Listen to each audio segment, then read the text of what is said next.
नमस्कार दोस्तों, आप सभी का कमांडो मस्ती यूट्यूब चैनल पर दिल खोल के स्वागत करता हूं। दोस्तों आज का वीडियो री एग्जाम 2023 का है। दोस्तों 26 और 27 जून को आपका पेपर होने वाला है, ये तो आपको पता है। ठीक है, 26 और 27 जून को आपका पेपर होने वाला है। उसी के लिए मैंने 50 हिंदी प्रैक्टिस सेट लेकर आया हूँ, यानी कि 50 क्वेश्चनों का, जो कि आप लोगों के लिए बहुत ही ज़्यादा महत्वपूर्ण है। और इस प्रैक्टिस सेट से आपको 26-27 जून को पेपर में प्रश्न देखने को मिल सकते हैं और हूबहू प्रश्न का ये प्रैक्टिस सेट है। तो आप वीडियो को एंड तक जरूर देखिएगा। वीडियो अगर पसंद आए वीडियो को लाइक करना है। चैनल पर अगर आप हमारे नए हैं तो चैनल को भी जरूर सब्सक्राइब करना है। 50 में 50 आपको सही तो नहीं हो सकते, लेकिन आपको 45 प्लस क्वेश्चन इसके करेक्ट करने होंगे। अगर जितने भी आपके सही हो तो कमेंट बॉक्स में जरूर बताइएगा कि आपके कितने मार्क्स आए हैं या आपके कितने क्वेश्चन सही हैं। तो चलिए सबसे पहला प्रश्न देख लेते हैं, जो कि बहुत ही ज्यादा महत्वपूर्ण है। भाषा के लिखित रूप में बात बताते हैं। तो भाषा के लिखित रूप में बात बताते हैं किसके माध्यम से? लिखकर बात बताते हैं, क्योंकि लिखित भाषा की बात हो रही तो लिखकर बताते हैं, यानी कि ऑप्शन नंबर बी इसका राइट आंसर हो जाएगा। दोस्तों बहुत ही ज्यादा इंटरेस्टिंग प्रश्न है, जो कि आपके लिए बहुत ही ज्यादा महत्वपूर्ण है। ये प्रश्न जब भी आता है परीक्षा में तो बच्चे अधिकांश, हम कह सकते हैं 95% बच्चे क्या कर देते हैं? गलत कर देते हैं क्वेश्चन को, और शायद आप भी इस प्रश्न को गलत कर दें। देखिए प्रश्न क्या है, भारत की राष्ट्रभाषा है। तो बहुत सारे बच्चे इसमें लगा देते हैं कि भारत की राष्ट्रभाषा क्या है? हिंदी है। क्या है? हिंदी है। लेकिन दोस्तों आपको बता दें कि भारत की राष्ट्रभाषा कोई है ही नहीं, क्योंकि हिंदी को तो सिर्फ राजकीय भाषा का दर्जा मिला हुआ है। यानी कि भारत की राष्ट्रभाषा कोई भी नहीं, लेकिन यहाँ पर कुछ बच्चे क्या कर देंगे? हिंदी लगा देंगे, जो उनका क्वेश्चन क्या हो जाएगा? गलत हो जाएगा। भारत की राष्ट्रभाषा इनमें से कोई नहीं है दोस्तों। अगर हम उत्तर प्रदेश की बात करते हैं तो हिंदी उत्तर प्रदेश की राज्य भाषा है, यानी कि राजकीय भाषा है, और उर्दू जो होती है सेकंड राज्य भाषा होती है। आप लोगों को अच्छे से याद करना है। ठीक है, नेक्स्ट प्रश्न की ओर चलते हैं।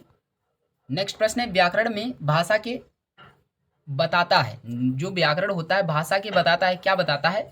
तो वो बताता है नियम बताता है। क्या बताता है? नियम बताता है। ये आपको पता होना चाहिए कि व्याकरण भाषा के बताता है, नियमों को बताता है, ना कि काम को बताता है। क्योंकि व्याकरण में हम हमेशा नियमों के बारे में ही बात करते हैं, यानी नियमों के बारे में पढ़ते हैं। चलिए नेक्स्ट प्रश्न देखते हैं। नेक्स्ट प्रश्न दोस्तों कौन सा है? पुष्प कौन सा शब्द है? ये इंपॉर्टेंट प्रश्न है और बहुत सारी परीक्षाओं में पूछा गया है प्रश्न है, यानी कि हम कह सकते हैं इस पर आप स्टार बना लीजिए। ये इंपॉर्टेंट प्रश्न है। पुष्प कौन सा शब्द है? पुष्प जो है वो कौन सा शब्द है? तत्सम शब्द है। ठीक है, तत्सम यानी कि हिंदी नहीं, संस्कृत शब्द होता है तत्सम। तद्भव को हम हिंदी शब्दों में कह सकते हैं। ठीक है, लेकिन तत्सम जो होते हैं वो संस्कृत भाषा में उपयोग किए जाते हैं। तो पुष्प तत्सम भाषा का शब्द है। चलिए नेक्स्ट प्रश्न। नेक्स्ट प्रश्न जो है बहुत ही ज्यादा इंपॉर्टेंट प्रश्न है। ऊ के उच्चारण, यानी कि छोटा ऊ, हम इसे कह सकते हैं छोटा ऊ, बड़ों के उच्चारण स्थान हैं, या हम इन्हें इस तरह पढ़ सकते हैं ऊ ऊ। तो आप जैसे बोलते हैं ऊ के उच्चारण, तो आपको क्या ऊ, तो आपके होंठों का उच्चारण स्थान यहाँ पर आता है, यानी कि होंठों का प्रयोग किया जाता है, तभी आप इन दोनों वर्डों को बोल सकते हैं। तो होंठों के उच्चारण है, ऊ के उच्चारण स्थान कौन से? होंठ हैं। ठीक है, होंठ हैं। चलिए नेक्स्ट प्रश्न चलते हैं। और नेक्स्ट प्रश्न वेरी वेरी इंपॉर्टेंट प्रश्न है। ए ओ कौन सा स्वर है? तो दोस्तों ये ए ओ कौन सा स्वर है? ये संयुक्त स्वर के रूप में जाने जाते हैं। ठीक है, option number C right answer, संयुक्त स्वर के रूप में जाने जाते हैं। नेक्स्ट प्रश्न चलते हैं। नेक्स्ट प्रश्न है, मात्राएं कितने प्रकार की होती हैं? तो दोस्तों आपको बताना है कि मात्राएं कितने प्रकार की होती हैं। इंपॉर्टेंट प्रश्न है, आप लोग इसे स्टार बना लीजिए। ठीक है, इंपॉर्टेंट प्रश्न है, यानी कि कितनी होती हैं मात्राएं? 3 प्रकार की होती हैं। चलिए नेक्स्ट प्रश्न। दोस्तों आपको जल्दी से जल्दी करा देंगे, ये प्रैक्टिस से ज़्यादा बड़ी नहीं होगी, ताकि आपको आपका समय बचे और आप अच्छे से और प्रैक्टिस कर सकें। हिंदी में व्यंजन वर्णों की संख्या होती है। तो हिंदी में व्यंजन वर्णों की दोस्तों संख्या होती है, वो कितनी होती है? 33 होती है। ठीक है, हिंदी में व्यंजन वर्णों की संख्या 33 होती है। चलिए नेक्स्ट प्रश्न। नेक्स्ट प्रश्न है, कवर्ग का उच्चारण स्थान है। तो कवर्ग का दोस्तों, क वर्ग का उच्चारण स्थान क्या होता है? कंठ होता है। कंठ होता है। मोस्ट इंपॉर्टेंट प्रश्न है।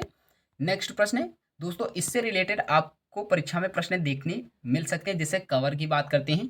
अगर हम बात करते हैं पवर्ग का उच्चारण स्थान क्या है, तो पवर्ग का उच्चारण स्थान क्या है दोस्तों? पवर्ग का उच्चारण स्थान है, पवर्ड का उच्चारण स्थान जो दोस्तों है वो क्या है? मूर्धा है। क्या है? मूर्धा है। चलिए नेक्स्ट प्रश्न चलते हैं। नेक्स्ट प्रश्न जो है, नेक्स्ट प्रश्न है दोस्तों, यहाँ पर जो पवर्ग का उच्चारण स्थान दंत है। ठीक है, पवर्ग का उच्चारण स्थान दंत है, मैं गलती से बता दिया। ठीक है, लेकिन टवर्ग का उच्चारण स्थान क्या है? मूर्धा। ये आप लोग अच्छे से याद कर लीजिए। ठीक है, कवर्ग का उच्चारण स्थान क्या है? कवर्ग का स्थान उच्चारण स्थान जो है ओष्ठ है। ठीक है, और जो पवर्ग का उच्चारण स्थान क्या है? मूर्धा है। वहीं बात करते हैं टवर्ग का उच्चारण स्थान क्या है? वो मूर्धा। और दोस्तों बात कर लेते हैं चवर्ग का उच्चारण स्थान, चवर्ग का उच्चारण स्थान क्या है दोस्तों? तालु है। क्या है? चवर्ग का उच्चारण स्थान तालु है। ये आप लोग अच्छे से याद कर लीजिए, इससे रिलेटेड परीक्षा में प्रश्न देखने को मिल सकता है। नेक्स्ट प्रश्न है प फ ब भ म का उच्चारण स्थान है। तो आप लोग बताइए प फ ब भ म का उच्चारण स्थान क्या है? तो दोस्तों इसका जो उच्चारण स्थान है क्या है? आप लोग जल्दी से बताइए इसका उच्चारण। प, आप इस तरह पढ़िए प फ ब भ म का उच्चारण स्थान क्या है? ये इसका उच्चारण स्थान दोस्तों ओष्ठ है। क्या है? ओष्ठ है। चलिए नेक्स्ट प्रश्न देखते हैं। नेक्स्ट प्रश्न है अंतः स्थ व्यंजन कितने प्रकार के होते हैं? तो अंतः स्थ व्यंजन कितने प्रकार के होते हैं? टोटल दोस्तों 4 प्रकार के होते हैं। कितने प्रकार के होते हैं? 4 प्रकार के होते हैं। 4, option number C right answer. Next प्रश्न। नेक्स्ट है इनमें से कौन सा शब्द संज्ञा से बना हुआ विशेषण है? इससे दोस्तों रिलेटेड प्रश्न परीक्षा में पूछे जा सकते हैं। इनमें से कौन सा शब्द संज्ञा से बना हुआ विशेषण है? तो कुलीन जो है क्या है? कुलीन जो है संज्ञा से बना हुआ विशेषण है। और दोस्तों ये कुलीन कहाँ? ये फ्रांस का एक ऐसा वर्ग है, यानी कि सबसे श्रेष्ठ वर्ग भी इसे माना जाता था। चलिए नेक्स्ट प्रश्न की ओर चलते हैं। नेक्स्ट पर इनमें से कौन सा शब्द संज्ञा से बना हुआ विशेषण है? तो संज्ञा से बना हुआ विशेषण कौन सा है? गुनी। गुनी जो है वो संज्ञा से बना हुआ क्या है? विशेषण है। ऑप्शन नंबर इसका बी राइट आंसर हो जाएगा। नेक्स्ट प्रश्न की ओर चलते हैं। नेक्स्ट प्रश्न है इनमें से कौन सा शब्द संज्ञा से बना हुआ विशेषण नहीं है? तो जो संज्ञा से बना हुआ विशेषण नहीं है वो नमकीन भी है, जो बना हुआ विशेषण है दयालु भी है और धनवान भी है, लेकिन फुर्ती जो है वो इसका राइट आंसर नहीं हो जाएगा। मतलब यही वाला इसका राइट आंसर हो जाएगा, जो कि संज्ञा जो शब्द संज्ञा से बना हुआ विशेषण नहीं है। चलिए नेक्स्ट प्रश्न की ओर चलते हैं। नेक्स्ट प्रश्न मोस्ट इंपॉर्टेंट प्रश्न है इनमें से कौन सा शब्द संज्ञा से बना हुआ विशेषण नहीं है? बात चल रही है संज्ञा से बना हुआ विशेषण की। तो इसमें जो अपमान है वो नहीं है, वार्षिक भी है, नियमित भी है, अपमानित भी है, लेकिन अपमान एक संज्ञा से बना हुआ विशेषण नहीं है। चलिए नेक्स्ट प्रश्न चलते हैं। और नेक्स्ट प्रश्न जो कि मोस्ट इंपॉर्टेंट प्रश्न है इनमें से कौन सा शब्द संज्ञा से बना हुआ विशेषण है? अब यहाँ पर बात हो रही है इनमें से कौन सा शब्द संज्ञा से बना हुआ विशेषण है? तो दोस्तों इच्छुक है। ठीक है, इच्छुक है। देखिए इस तरह के क्वेश्चन आपकी परीक्षा में पूछे जा सकते हैं, जिसके कारण हम प्रश्न करा रहे हैं। ठीक है, जो संज्ञा शब्द से बना हुआ विशेषण है वो इच्छुक है। प्यास, पशु, संतोष नहीं, याद रखना। हूबहू प्रश्न आपको परीक्षा में देखने को मिल सकते हैं। इनमें से कौन सा शब्द सर्वनाम से बना हुआ विशेषण है? तो सर्वनाम से बना हुआ विशेषण बात हो रही है तो कौन सा है? तेरा। तेरा है जो सर्वनाम से बना हुआ विशेषण है। मैं वह कोई जो कि एक विशेषण है, लेकिन जो सर्वनाम से बना हुआ, सॉरी, मैं वह कोई सर्वनाम है, लेकिन सर्वनाम से बना हुआ विशेषण तेरा है। कौन सा है? तेरा। चलिए नेक्स्ट प्रश्न। नेक्स्ट प्रश्न है इनमें से कौन सा शब्द क्रिया से बना हुआ विशेषण नहीं है? अभी तक संज्ञा से बना हुआ विशेषण की बात चली थी, अब क्रिया से बना हुआ विशेषण नहीं है। तो दोस्तों कौन सा नहीं है? वो समझाना नहीं है। ठीक है, जो क्रिया से बना हुआ विशेषण नहीं है। समझाना तो एक प्रकार की क्रिया खुद है, चालू, कमाओ, पठित, लेकिन ये विशेषण नहीं है। चलिए नेक्स्ट प्रश्न। नेक्स्ट प्रश्न जो कि है इनमें से कौन सा शब्द क्रिया से बना हुआ विशेषण है? अब यहाँ पर बात हो रही क्रिया से बना हुआ विशेषण है, तो आज का जो है वो क्रिया से बना हुआ विशेषण है। तो option number D right answer हो जाएगा। दोस्तों अगर वीडियो पसंद आ रहा हो तो वीडियो को लाइक, चैनल पर नए चैनल को सब्सक्राइब जरूर कर लीजिएगा। ठीक है, नेक्स्ट प्रश्न है इनमें से कौन सा शब्द पुल्लिंग से बना हुआ स्त्रीलिंग है? तो पुल्लिंग से बना हुआ स्त्रीलिंग कौन सा शब्द है? दोस्तों ऑप्शन नंबर 1 देखिए, काली। काली, काली शब्द जो पुल्लिंग से बना हुआ स्त्रीलिंग, जैसे कि हम लिख सकते हैं काला। ठीक है, काला। अब काला शब्द क्या है? स्त्रीलिंग है, सॉरी पुल्लिंग है। अब हम अगर काली लगा लिख देंगे तो क्या हो जाएगा? स्त्रीलिंग हो जाएगा, यानी कि option number A right answer हो जाएगा, जो कि पुल्लिंग से स्त्रीलिंग बना हुआ है। चलिए नेक्स्ट प्रश्न देखते हैं। नेक्स्ट प्रश्न जो है कौन सा शब्द संस्कृत से तद्भव बनाया गया है? तो संस्कृत से तद्भव कौन सा शब्द बनाया गया है? वो बच्चा बनाया गया है। बच्चा जो कि संस्कृत से तद्भव शब्द बना दिया गया है। चलिए नेक्स्ट प्रश्न। वत्स जो एक खुद तत्सम, यानी कि हम कह सकते हैं तत्सम शब्द है, जो संस्कृत शब्द है। अब बात कर लेते हैं कौन सा शब्द गुणवाचक विशेषण है? गुणवाचक विशेषण, गुण जो बता रहा हो, देखिए लाल फूल। ठीक है, लाल फूल। अब यहाँ पर 5 लड़के 10 हाथी, यहाँ पर क्या हो जाएगा? यहाँ पर संख्यावाचक विशेषण हो जाएगा। गुणवाचक विशेषण की बात हो रही तो लाल फूल, तो गुण बता रहा है, फूल कैसा? लाल है, तो यहाँ पर गुणवाचक विशेषण option number A right answer हो जाएगा। अब यहाँ पर बात चलिए संख्यावाचक विशेषण कितने प्रकार के होते हैं? तो संख्यावाचक विशेषण 3 प्रकार के होते हैं। चलिए नेक्स्ट प्रश्न। नेक्स्ट प्रश्न है कौन सा शब्द परिमाण बोधक विशेषण है? परिमाण जो बता रहा है वो कौन सा परिमाण बोधक विशेषण कहलाता है? अब देखिए शेर भर दूध, ये परिमाण बता रहा है कि शेर भर दूध मतलब शेर के लिए पर्याप्त दूध है, ठीक है। 4 गज, 4 हाथी संख्यावाचक हो रहा है। सब धन, सब धन, तो यहाँ पर परिमाण नहीं बताया जा रहा, शेर भर दूध, यहाँ पर परिमाण बताया जा रहा है कि कितना दूध है, शेर के भर दूध है, ठीक है। तो यहाँ पर option number A right answer हो जाएगा। नेक्स्ट है प्रयोग की दृष्टि से विशेषण कितने प्रकार के होते हैं। तो प्रयोग की दृष्टि से विशेषण कितने प्रकार के होते हैं, वो दोस्तों कितने प्रकार के होते हैं, प्रयोग की दृष्टि से विशेषण कितने प्रकार के होते हैं। दोस्तों जल्दी से इस क्वेश्चन का आपको उत्तर कमेंट बॉक्स में देना है। देखते हैं कितने बच्चे कमेंट बॉक्स में इस प्रश्न का उत्तर दे पाते हैं, ठीक है दोस्तों। यानी कि 28 नंबर आपको क्या करना है, कमेंट बॉक्स में बताना है कि इसका राइट आंसर कौन सा हो जाएगा। चलिए नेक्स्ट प्रश्न की ओर चलते हैं और देखते हैं नेक्स्ट प्रश्न कौन सा है। नेक्स्ट है इनमें से कौन विधेय विशेषण है। विधेय विशेषण कौन सा है, देखिए सतीश सुंदर लड़का है, सतीश जो है वो सुंदर लड़का है, ठीक है, ये एक विधेय नहीं है। मेरा लड़का आलसी है, मेरा कौन सा लड़का है, मेरा जो लड़का है वो क्या है, आलसी है, यहाँ पर विधेय विशेषण है ये, ठीक है। Option number A right answer हो जाएगा।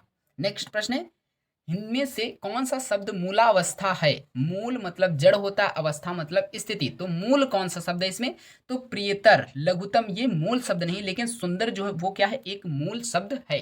तो option number C right answer इसका हो जाएगा। नेक्स्ट क्वेश्चन है दांत का उच्चारण स्थान क्या होता है। अब देखिए दांत, जैसे आप दांत बोलते हैं मुंह से तो नाक से आपकी क्या आवाज थोड़ी बहुत लगता है निकल रही, तो दांत का उच्चारण स्थान नाक होता है, नाक की कांठ और ओष्ठ होता है। चलिए नेक्स्ट प्रश्न, हिंदी में कितने वर्ड होते हैं। तो हिंदी में कितने वर्ड होते हैं, टोटल 52 यानी कि 52 वर्ड होते हैं। ये तो आप लोगों ने बहुत पहले समझ लिया होगा। हिंदी भाषा का जन्म कहाँ हुआ, तो हिंदी भाषा का जन्म, यहाँ पर कंफ्यूजन वाला सवाल है थोड़ा, लेकिन बहुत सारे अधिकांश बच्चे हम कह सकते हैं कर देंगे, उत्तर भारत में हिंदी भाषा का जन्म हुआ। चलिए नेक्स्ट प्रश्न की ओर चलते हैं। नेक्स्ट प्रश्न है हिंदी खड़ी बोली किस जिला में बोली जाती है। तो हिंदी खड़ी बोली किस जिला में बोली जाती है, देखिए रामपुर में भी बोली जाती है, मेरठ में भी बोली जाती है, देहरादून में भी बोली जाती है। तो इसके तीनों ऑप्शन राइट हैं, तो इनमें से सभी यानी कि ऑप्शन नंबर डी इसका राइट आंसर हो जाएगा। नेक्स्ट प्रश्न की ओर चलते हैं भाषाई आधार पर सर्वप्रथम किस राज्य का गठन हुआ था। आंध्र प्रदेश का दोस्तों गठन हुआ था, जो कि सबसे पहले किसके आधार पर हुआ था, भाषाई आधार पर हुआ था। चलिए नेक्स्ट प्रश्न, नेक्स्ट प्रश्न है भाषा के कितने रूप होते हैं। तो भाषा के दोस्तों कितने रूप होते हैं, 3 रूप होते हैं, सॉरी 2 रूप होते हैं। एक तो होता है मौखिक भाषा, ठीक है, मौखिक और लिखित, ठीक है, मौखिक और लिखित। अब दोस्तों सांकेतिक भाषा भी प्रचलित होने लगी है कि सांकेतिक भाषा भी होती है, लेकिन दोस्तों अगर आपके ऑप्शन में 3 दिए हों, ठीक है, अगर आपके ऑप्शन में 3 दिए हों, 3 भाषा मतलब 1 2 3 7 या 4 कुछ दी हों, तो आपको 3 लगाना है। लेकिन अगर आपके ऑप्शन में 3 नहीं दिया हो तो आप 2 100% लगाइए, ठीक है, लिखित भाषा और मौखिक भाषा। चलिए नेक्स्ट प्रश्न, नेक्स्ट प्रश्न जो है वो बहुत ही ज़्यादा महत्वपूर्ण है, कौन सी भाषा इस देश की पुरानी भाषा है। तो इस देश की कौन सी भाषा जो है पुरानी भाषा है, वो संस्कृत है, ठीक है, option number B right answer हो जाएगा। नेक्स्ट प्रश्न है कौन सा भाषा मध्य प्रदेश की प्रमुख भाषा थी। तो मध्य प्रदेश की प्रमुख भाषा मगधी थी, ठीक है, मगधी थी। चलिए नेक्स्ट प्रश्न, नेक्स्ट है मगही किस भाषा की उपबोली है। तो मगही जो है वो राजस्थान की उपबोली है, यानी कि भाषा की उपबोली है। चलिए नेक्स्ट प्रश्न, इनमें से कौन सी भाषा भारत की प्रथम देश भाषा है। प्रथम देश भाषा है इनमें से कौन सी, तो प्रथम देश भाषा पाली भाषा है, ठीक है, पाली भाषा प्रथम देश भाषा है। चलिए नेक्स्ट प्रश्न, दक्षिणी भारत में हिंदी प्रचार सभा का मुख्यालय कहाँ स्थित है। मोस्ट इंपोर्टेंट प्रश्न है, स्टार बना लीजिए। दक्षिणी भारत में हिंदी प्रचार सभा का मुख्यालय कहाँ है, तो वो चेन्नई में है। कहाँ है, चेन्नई में है। चलिए नेक्स्ट प्रश्न, हिंदी भाषा किस लिपि में लिखी जाती है। तो हिंदी भाषा देवनागरी लिपि में लिखी जाती है। चलिए नेक्स्ट प्रश्न, निम्न में से कौन सी भाषा देवनागरी लिपि में लिखी जाती है। तो देखिए यहाँ पर हिंदी भाषा है ही नहीं ऑप्शन में, तो यहाँ पर जो राइट आंसर हो जाएगा वो मराठी भाषा हो जाएगा। चलिए नेक्स्ट प्रश्न, नेक्स्ट है उच्चारण में वायु प्रक्षेप की दृष्टि से व्यंजनों के कितने भेद होते हैं। तो उच्चारण में वायु प्रक्षेप की दृष्टि से व्यंजनों के कितने भेद होते हैं, 2 भेद होते हैं। अच्छे से याद कर लीजिए, ठीक है, एक्सप्लेन करेंगे तो बहुत बड़ा वीडियो हो जाएगा, ठीक है, तो इस वजह से हम सिर्फ क्वेश्चन पर ज़्यादा फोकस कर रहे हैं, क्योंकि हम प्रैक्टिस करा रहे हैं, ठीक है। अगर हम चाहते तो डिटेल में सभी क्वेश्चन का बताते तो वीडियो बहुत ज़्यादा लॉन्ग हो जाता, तो आप प्रैक्टिस सेट में आपका कोई फायदा बिल्कुल भी नहीं होता, ठीक है। तो आप नेक्स्ट प्रश्न चलते हैं। नेक्स्ट प्रश्न, त ध्वनि का सही उच्चारण स्थान। त ध्वनि का जो सही उच्चारण स्थान दोस्तों है वो कौन सा है, त आप लोग बताए। त का जो सही उच्चारण है दंत है, क्या है, दंत है। चलिए नेक्स्ट प्रश्न, नेक्स्ट है व का उच्चारण स्थान क्या है। व का उच्चारण स्थान दोस्तों दंतोष्ट है, क्या है, दंतोष्ट व का उच्चारण स्थान है। चलिए नेक्स्ट प्रश्न, महेंद्र का संधि विच्छेद क्या है? महा प्लस इंद्र, महेंद्र का संधि विच्छेद होता है। चलिए नेक्स्ट प्रश्न, निम्न में दंत्य ध्वनि कौन सी है? दंत्य ध्वनि कौन सी है? दंत्य ध्वनि प फ, दंत्य ध्वनि त थ, तो दंत ध्वनि कौन सी है? त और थ दंत ध्वनि होती है। निम्न से कंठ ध्वनि कौन सी? कंठ ध्वनि कौन सी दोस्तों? कंठ, ग घ। जब आप ग और घा को बोलते हैं तो आपके जो कंठ से आवाज निकलती है तो इसे कंठ ध्वनि बोलते हैं, यानी कि ग और घा। Option number A right answer हो जाएगा। दक्षिणी भारत में हिंदी प्रचार सभा का मुख्यालय कहाँ स्थित है? जो कि ये प्रश्न रिपीट हो गया है और इसका राइट आंसर चेन्नई, यानी कि हमने पहले बताया था। इस पर आप स्टार बना लीजिए, मोस्ट इंपॉर्टेंट प्रश्न है। तो दोस्तों टोटल 50 क्वेश्चन हो गए हैं, ठीक है। आपके जितने भी सही हो कमेंट बॉक्स में जरूर बताइएगा। और दोस्तों प्रैक्टिस तक देखने के लिए चैनल को भी जरूर सब्सक्राइब कर लीजिए और हमारे चैनल से जरूर जुड़िएगा। चलिए मिलते हैं नेक्स्ट वीडियो में, तब तक के लिए जय हिंद, वंदे मातरम।